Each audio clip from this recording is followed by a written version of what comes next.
So we've definitely seen some of the weaker companies go out of business. Hmm. And that's just from the fact of they kind of run out of money and aren't able to raise follow-on capital. Whereas, Yeah. earlier in 2020 or 2021, it was people were lining up to give companies capital, even if they had bad metrics, even if they didn't have Yeah. great product market fit or traction. It was just a different world. Now you're seeing the VCs be a lot more hesitant, a lot more discerning, Hmm. just in terms of new investments.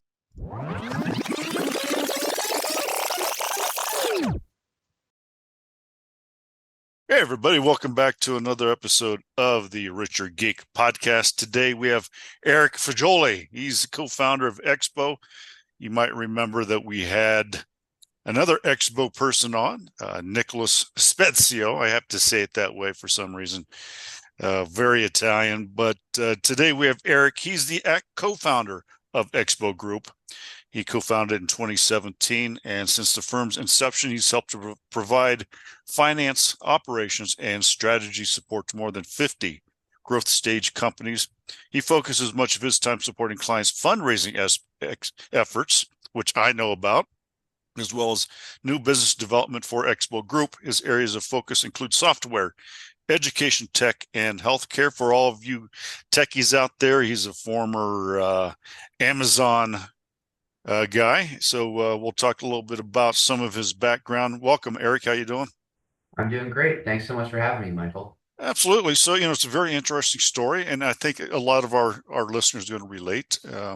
You come from the fintech or the tech world also, and then started your own business, which I think just so many people do. You learn so much from a big box, multi-billion dollar, and you're like going, yeah, you know what? I can either do something better or start my own thing. So why don't you give us a little bit about your background and how you even got the concept to start Expo Group?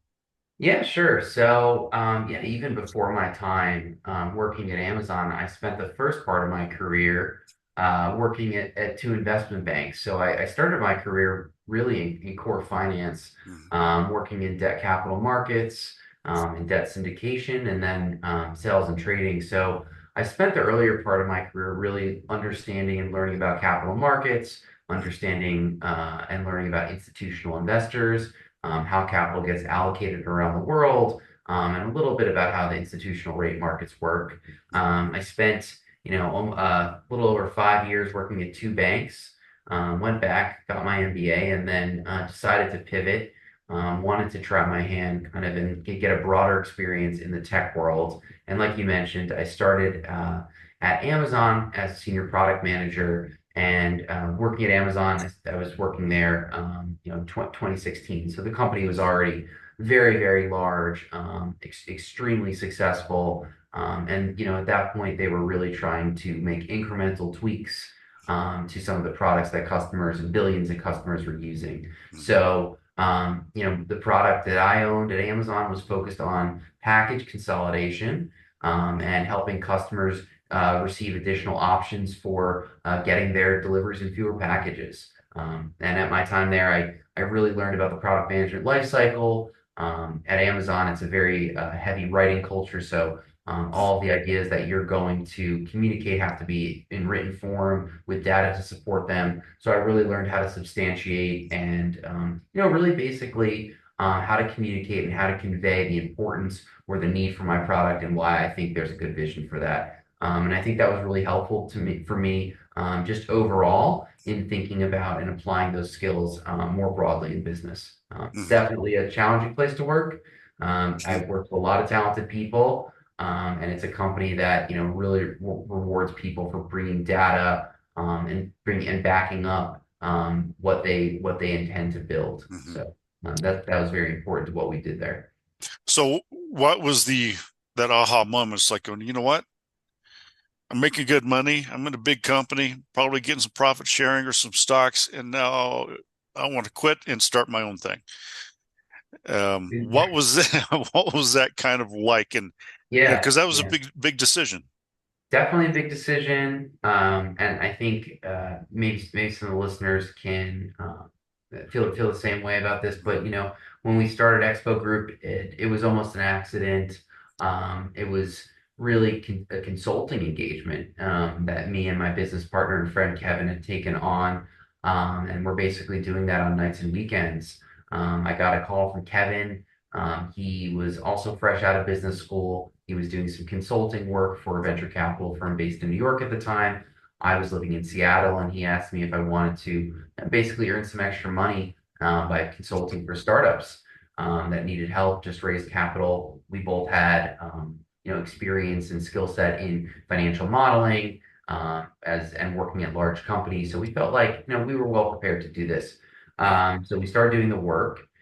We had some really good successes early on. A few of our clients went on to raise capital, Mm-hmm. and then they asked us to stick around and continue to help them because there was really at a small company. Very often there's either no one at the helm on the finance side or Yep. someone's doing it as a side job. So they found it really helpful to have some people in their corner that could help them with planning, budgeting, forecasting, really, and explaining how the messaging around their finances and helping to craft a narrative. So for us, it was, it really was not intended to be a company, but it was more a consulting engagement that over time got to the point where we had to make a decision around, do we want to leave our full-time jobs and do Yeah. this? And, after about a year of doing it on the side, we both felt like we had had enough traction. We, toyed around a little bit with what our service mix was. We felt like we had some knowledge and we had saved up some initial capital from the engagements where we felt like, okay, that's enough to seed the business. Let's go ahead and start this thing. We both left our full-time jobs and gave it a whirl. I moved back to New York and yeah, we started the company in earnest, just the two of us in a small office. You there? Yes. Yeah. Oh, I can keep Oh, going. I can keep going as yeah. well. Keep going. I wanted. Okay, sure. So, yeah, that was back in 2018. Yeah. And initially the work we were doing, we were working with some small companies. And Mm. at that point, that was mid 2018. We started to get enough work where we needed to initially hire. So we made our first hire and hired some analysts. And then the company has really kind of grown slowly but steadily over time. And then really in 2020, during the pandemic, we Mm-hmm. started to see a real tick up in need for our services. Started to see some acceleration. The contracts were getting bigger, and we started to get a sense for that our clients were asking for more. So at that point, we had hired a little bit. I think our team was maybe 8 or 10, and then we started to add on some other ancillary services to the mix. So in addition to doing the core work, which was based around finding core finance and accounting work for our clients and strategic finance work, we added also a tax service, which is very needed Yep. for small and growth stage companies. So a lot of that work centers around tax compliance, sales tax advisory, conflict resolution with states, and also R&D tax credits, research and studies that need to get submitted, and for those companies to receive back credits for the R&D research that they've done. And then we also added a transaction advisory group, which really focuses on a slightly different area, but mostly doing financial and tax due diligence for companies that are targets in the M&A space. So for those companies, we're typically working with investment firms such as private equity firms or growth stage investors to evaluate and complete diligence on those companies to make sure that the investment that they're making is sound and that the financials are what they say they are. So on the at one point we'll take this in two parts. As far as the financial help, to let us our listeners know that maybe just started, maybe they're 3 to 5 years in. At what point should they start looking at bringing a CFO in? And what's the difference between a part-time CFO work, something that you do like with the fractional, or bringing someone in full-time? What is the advantages and disadvantages that and the time period of like, hey, I need something more than Excel spreadsheet and a bookkeeper? Yeah, that's a really good question. So let me take the first part of the question. So you wanted to talk about First, remind me what was the first part of the question? So at what time Oh, period? what point? Yeah, yeah. So, I think first of all, when we first started the company, we worked with a lot of venture-backed companies, companies that had taken on venture capital. They need to grow fast. They're taking on capital with the expectation that they're going to grow quickly. Mhm, So really, when you go raise capital, or you go raise an institutional round, you're sitting at the top of your stack, and the investors are now expect you to spend this money quickly and efficiently. mhm, Um, at that point, a lot of the companies that we work with didn't have a really concise plan around how do we spend this money. We need to go out and hire a bunch of people. We definitely, might need to go hire a sales team, marketing team. May need to shore up some areas of our engineering group, customer mhm, success, all of those different areas. We need to come up with a hiring plan. We need to make sure that we're going to spend this capital, but we also need to spend it efficiently and make sure that we're considering the trade-offs between growth and cost. So, for us, what for those companies, oftentimes once they raise their first, institutional capital round, that's a really good time for us to be brought in because mhm, at that point, they really need a consolidated plan. They need a budget, they need a forecast, they need some milestones and targets to shoot for because at that point they need to think about, okay, maybe I have 24 months with the capital I just raised. I'm burning X amount of dollars on average per month. What are the milestones that I need to get to that my investors are looking at me to get to so that I can go raise more capital? Or mhm, what are the milestones I need to get to flip this thing to start generating cash? And one of the main things that we do is help these companies build an operating model that helps them think about what are all the considerations that they need to have.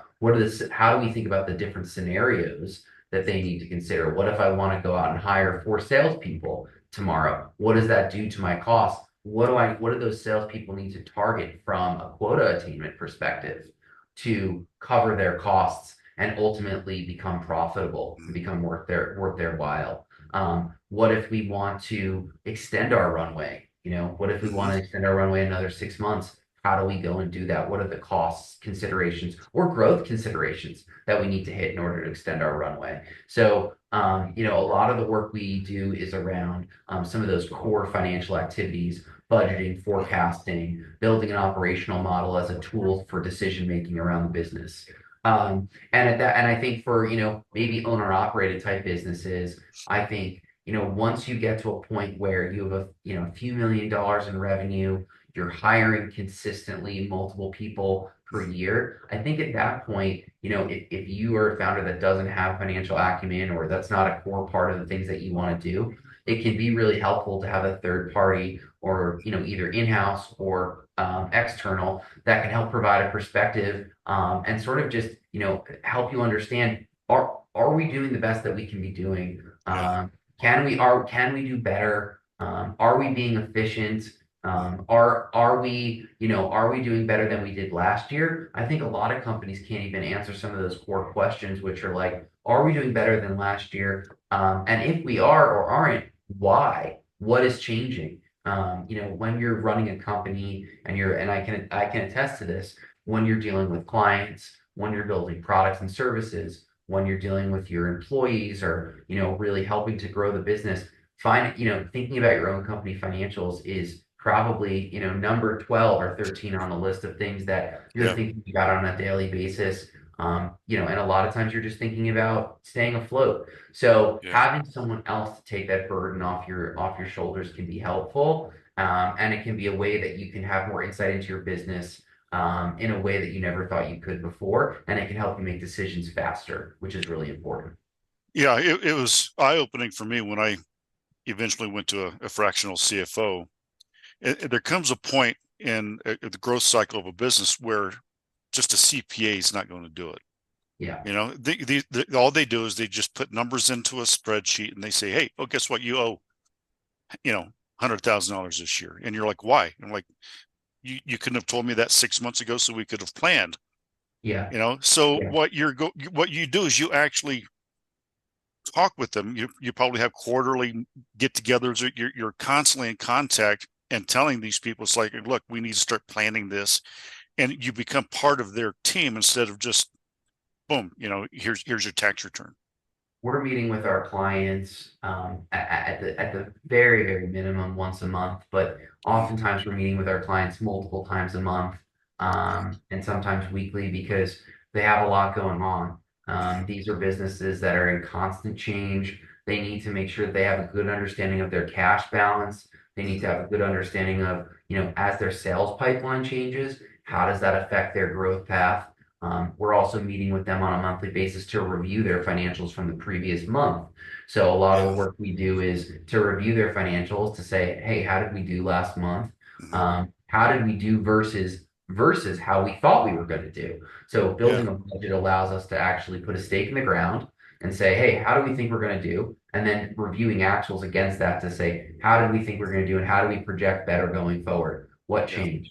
And then doing flux analysis to actually understand sort of what's going on and what's driving those changes. Yeah. So we're doing that work, and we're also working with them to build out comprehensive forecasts, which is really important. Which is to say, we know that businesses are living, breathing things. The forecast that you make at the beginning of the year, every month, that's going to change based on Mhm. conditions. So we're working with them to build out a comprehensive forecast that can change over time with what based on what's changing within the business. And one of the big things that I see some really, really good businesses, the great business models, is that fine line between what do you say, between growth and profitability.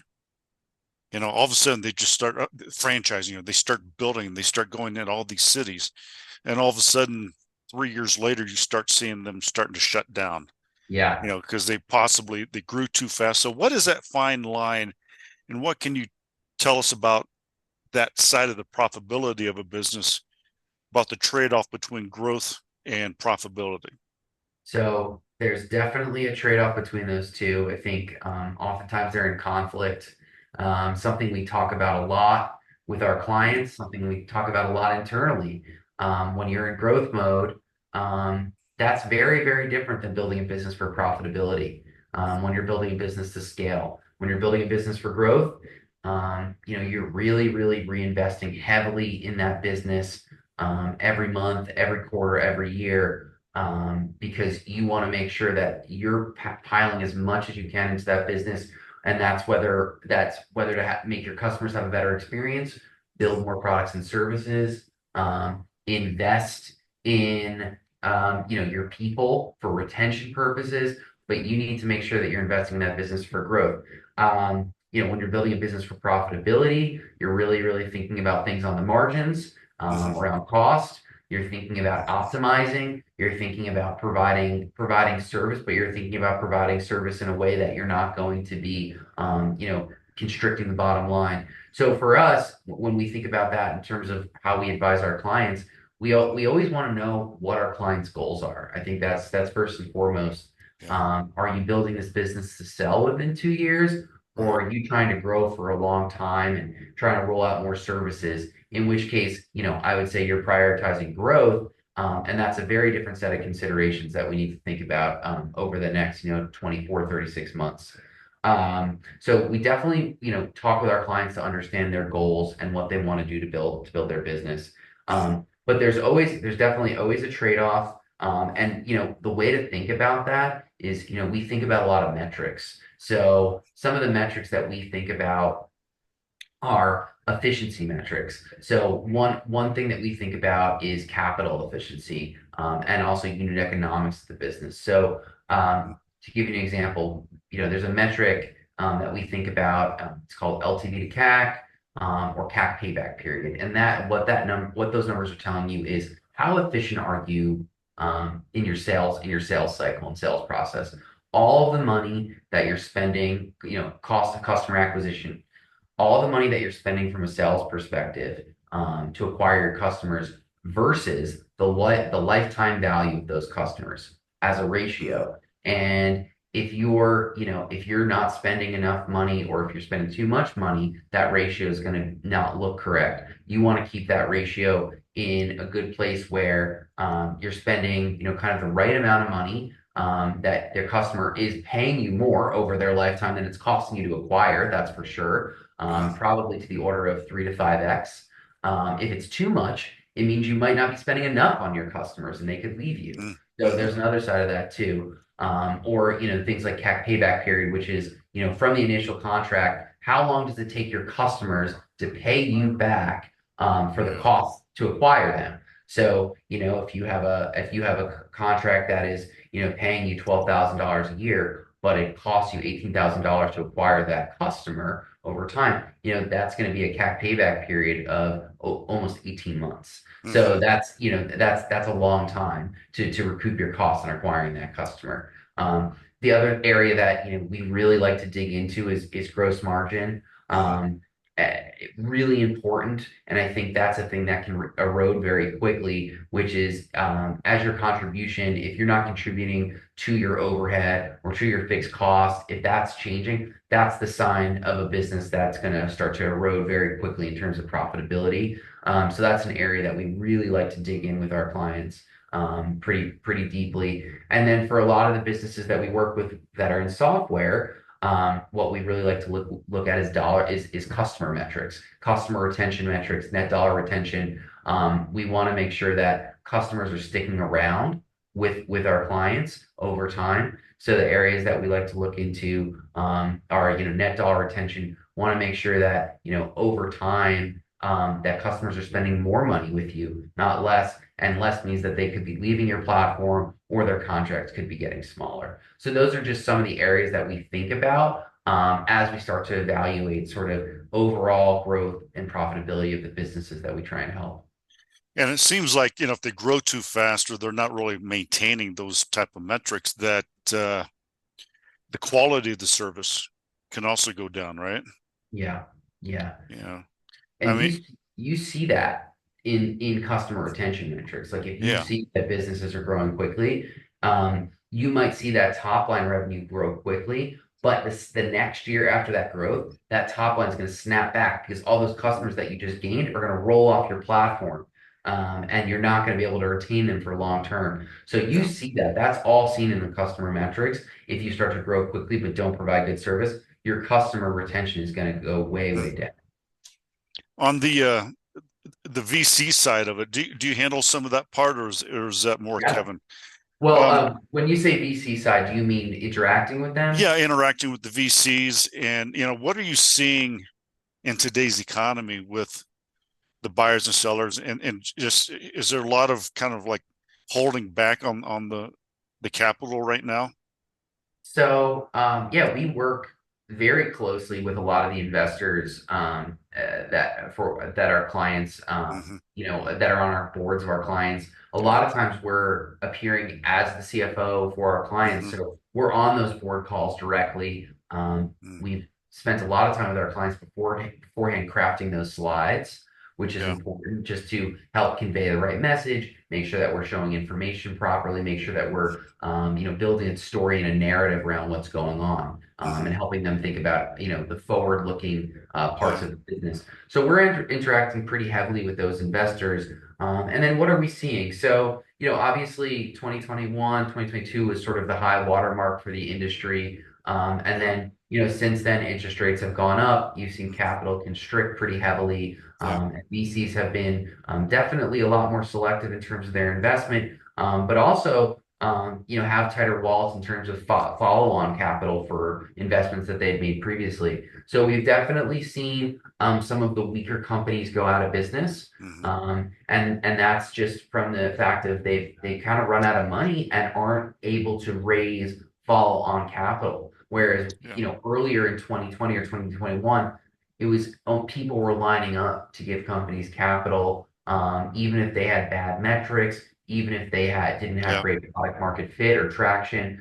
It was just a different world. Now you're seeing the VCs be a lot more hesitant, a lot more discerning, Hmm. just in terms of new investments. A lot are backing multi-time founders because they have Yeah. proven track records of success. A lot are backing businesses that are already showing customer traction that are a little farther along. So, they want to make sure that they already have revenue, or that they have a really good path to profitability. There's definitely just more of an emphasis on capital conservation. Yeah. Just go out and, spend as much money as you can and grow as quickly as you can at all costs is not really the ticket right now. It's Yeah. really more about thoughtful growth, structured growth, and organized growth around sort of milestones. You used to have this mantra that was like, double, what was it called? Triple twice and double thrice. So that was kind of the, top line targets that companies would go for. And you're just not seeing that anymore. And I think VCs would much rather see companies, grow a little bit slower, but grow in a more efficient manner. And build a business that has a path to profitability and is sustainable. I think they're looking for a lot less boom and bust than they were Yeah. in the previous cycle. And what are you seeing? I know you don't have a crystal ball, but the Fed's thinking about rate cuts. Some of the economists out there saying it's a dime a dozen. Five of them is gloom and doom. Five of them is the optimistic. Are you seeing anything within your world, any changes that might come in 2025, or is it going to be just still kind of holding back and being a lot more cautious? Well, I work in a very thin slice of the economy and pie. But I do Yeah. see a lot of different businesses, and I work in a slice where I'm working with people that are very hopeful and very optimistic. Yeah. So I'm working with founders that are really passionate about what they do, the Yeah. businesses they've built. But we are still seeing businesses raise capital. Good businesses Yeah. raise capital. There is still a lot of capital out there. And Good. businesses are still raising money. Maybe it's slightly lower valuations, but they're still getting deals done. On the private equity side of the business, we are seeing more and more deals get done, and that could be a function of buyers and sellers just becoming more realistic. Yeah. Sellers being more realistic in terms of the levels that they want to achieve for their sale, them coming back down to earth. So we're seeing more transactions happen, that's for sure, which is a good thing. I think it helps capital markets kind of flow. It gets things going. There's capital that's sitting on the sideline that's getting into motion. So Mhm. that's a really, really good thing that we've seen. In terms of like, where I think rates are going, I mean, I'm of the opinion I used to work in rates. I think the Fed is a very slow moving organization. They're a very slow moving machine. I tend to think they're going to be very, very cautious in terms of cutting rates. I think they're going to be pretty slow. I know that there's one that's pretty heavily forecasted for the fall. Yep. I'm just of the opinion that rates are going to be, yeah, we're never going to see an environment with rates where they were, from sort of like the 2009 to, Yeah. 2021 capital cycle. I don't think we're ever going to go back down there. But I do think we might see sort of like a slow kind of progression down to some slightly more moderated rates.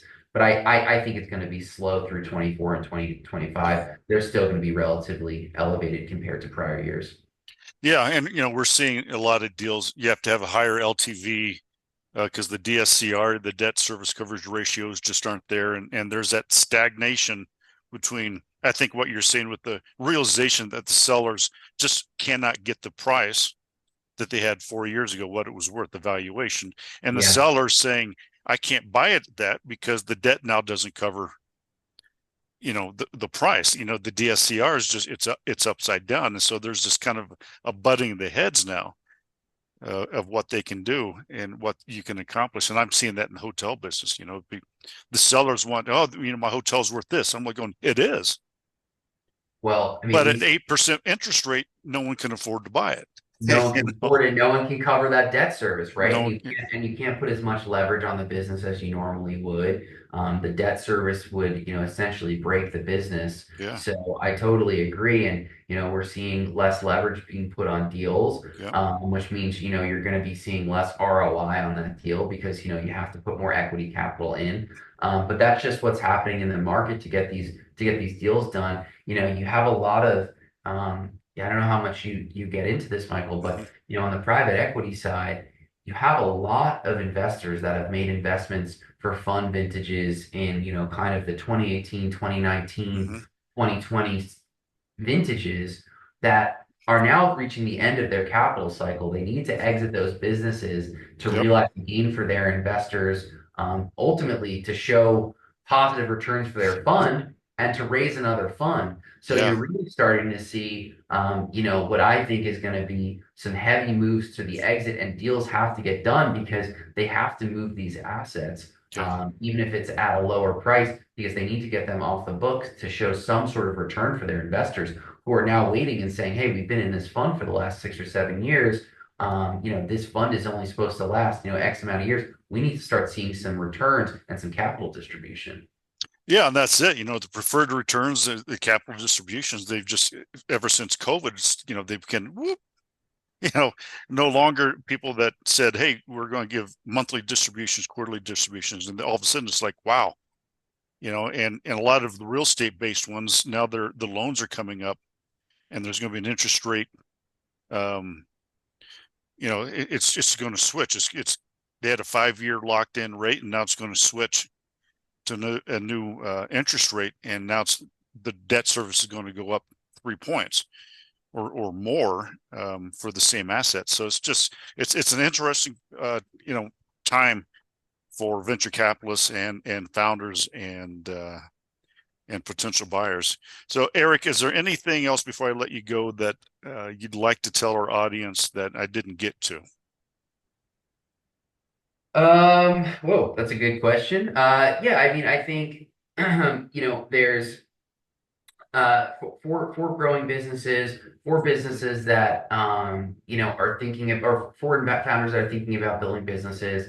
One thing that I'll say that we've seen is businesses that have grown but not paid attention on the finance side, and then really get themselves a little bit twisted or offsides when they need to start making good financial decisions down the road. I think it's easy to ignore these things for 6 or 12 months, but ultimately, they're going to come back and bite you in the butt because, not paying attention to finance, to ops, making sure that you have the right systems in place to scale, to invoice your customers, to grow. Those things become really important. They don't seem important from day one, but I would just, say to anyone, please pay attention to, your financial operations, whether that's, having someone in-house that you can build and help you. I think, for early stage businesses, that can be really expensive if you're going to hire someone full time. So that's why fractional often makes sense. It can be more cost effective. Yeah. From our perspective, we can bring a full team to your company or organization. We can bring in experts from accounting, finance, tax, and it becomes more advantageous and we have more experts. But either way, if you're going to bring in someone fractional or if you're going to bring in someone full time, I see it as not as a cost center. I see it as an investment in your growth, and it's going to allow you to make decisions faster, and help you grow your business faster. So that's what I would say, and I think that's what I would caution, and I would say that's something that founders need to pay attention to, because we've certainly seen a lot of companies that haven't, and they get themselves in hot water pretty quickly. Yeah, I absolutely agree, Eric. One of the best things I ever did was bring in a fractional CFO, and it was mind blowing, not only for the business, but for also the taxes and as it trickles down to myself as the Yeah, founder. And that was fantastic.